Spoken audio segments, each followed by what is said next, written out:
لا یاریەکی ئازبەرزی هەفتەی 22می خولی نایابی کوردستان چەمچەماڵ میوانداری سیروانی نوێی کرد. لا جێمی یەکەمی یارێکەدا هەردوویانە ئاستێکی بەرزیان نیشاندا.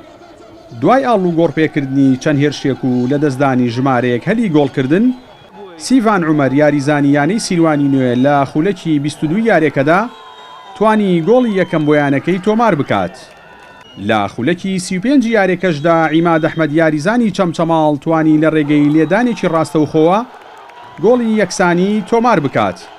ئەو جێمە بە تاکە گۆڵێک بۆ هەردوویانە و بە یەکسانی کۆتایی پێهات. لە جێمی دووەمی یارێکەدا بە مەبەستی تۆمارکردنی گۆڵ و دەستەبەرکردنی سێخاڵی یارێکە ڕاهێنەرانی هەردوویانە ژمارەیەک گۆڕانکاریان لە پێکهاتەی تیپەکانیاندا ئەنجامدا. لە خولەکی 55 یارێکەدا بەهادین بەکر یاریزانی سیروانی نوێ توانی خۆی بگەێنێتە تۆڕی گۆڵی چەمچەماڵ و گۆڵی دووەم بۆیانەکەی تۆمار بکات.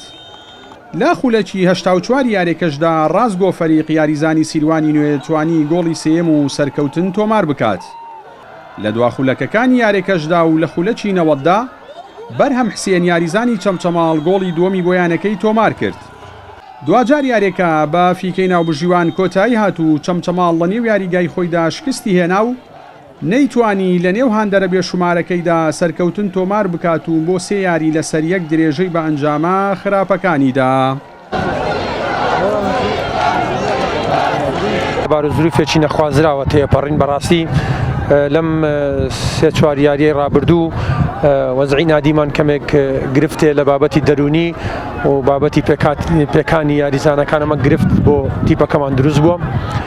بەڕاستی ئەنجامەکان نیگەرانی کردوین و ئێمە لەوە تێگەین کە ئەبێ باشتر یاریکەین، ئەبێ ئەنجامی باشترمان هەبێ لەبەرەوەی تیپێکی جەماوەرین و یانێ وەرزی چەمچەماڵ چاوی لەوەیە کە بتوانێت ئەنجامەکان بەرەو باشتر بڕە. بەڵام لە دنیای تۆپیپە زۆر جار ئەو حاڵەتانە ڕوئەدا بینی تیپێک کۆمەڵێک یاریزانی باشیشی هەیە بەڵام ئەنجامەکانی وەکو پێویست نییە. ئێمە پێویستمان بە سێ خاڵەکە بووین، ڕۆتوانیمان سێ خاڵەکەمان هێنا هەروەش دەبێت ناو یاریگای خۆیان چەمچەماڵ تیپێکی بەهێزە. ئێمە توانیمان سێ خاڵەکە دەستبەرگەمێت تا لە سەدارە بەردەوام بین، توانیشمان لە سەدارە بەردەوامی هەفتەی داهاتوو لەگەڵ یانی هەندێنە هەمانە کە بەنافسمانە ئینشەڵڵا بەردەوام بین لەو سەرکەوتنانە و توانی مەرتەبەی یەکەم بگرین. بەم ئەنجامەی ئێستای چەمچەماڵ خاوەنی 29 خاڵە و بە شێوەیەکی کاتی لە ڕیزبەندی چوارەمدا ماوەتەوە. یانی سیروانی نوێژ بەم سەرکەوتنەی کۆی خاڵەکانی گەیاندا 40 خاڵ و لە ڕیزبەندی دووەمدا ماوەتەوە. جەلال جەباری کەناڵی ئاسمانی پەیام چەمچەماڵ.